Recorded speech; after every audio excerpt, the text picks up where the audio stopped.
السلام علیکم عزیز طلباء و طالبات، ہم آج کل سبق پڑھ رہے ہیں لڑی میں پروئے ہوئے منظر۔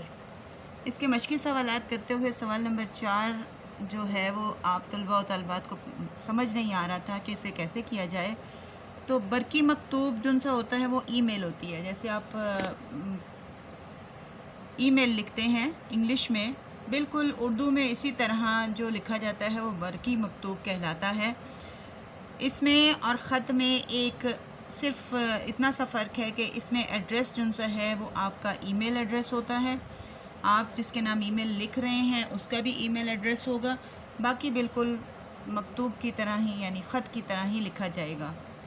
تو ہمارا کوشچن نمبر 4 ہے کہ اردو کی کتاب کے مندرجات کے حوالے سے نیشنل بک فاؤنڈیشن کے پبلشر کو ہم نے خط لکھنا ہے، ای میل لکھنی ہے۔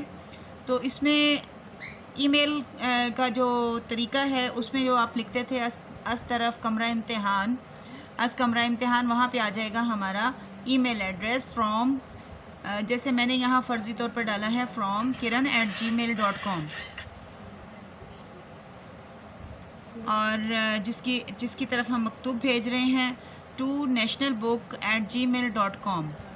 سبجیکٹ ہے اردو کتاب کے مندرجات کے حوالے سے، اور ہم خط لکھیں گے محترم پبلشر صاحب، السلام علیکم، میرا نام کرن ہے، میں آج کل نئی کتاب اردو برائے جماعت ناہم نیشنل بک فاؤنڈیشن کی پڑھ رہی ہوں۔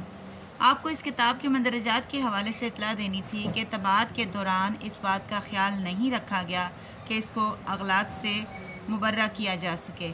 اس کے اسباق میں روزمرہ اور زبان و بیان کی غلطیاں ہیں، مشقی سوالات میں بھی غلطیاں نظر سے گزری ہیں، مثلا نظم حمد کی مشق میں لغت اور تھیسارس کا استعمال بتاتے ہوئے تھیسارس کی مثال غلط دی گئی ہے۔ آپ کو بتانے کا مقصد یہ ہے کہ آئندہ پرنٹنگ میں ان غلطیوں کی درستی کی طرف توجہ دی جا سکے۔ امید ہے ان مندرجات کی نشاندہی پر آپ کتاب کی اصلاح کی طرف توجہ فرمائیں گے۔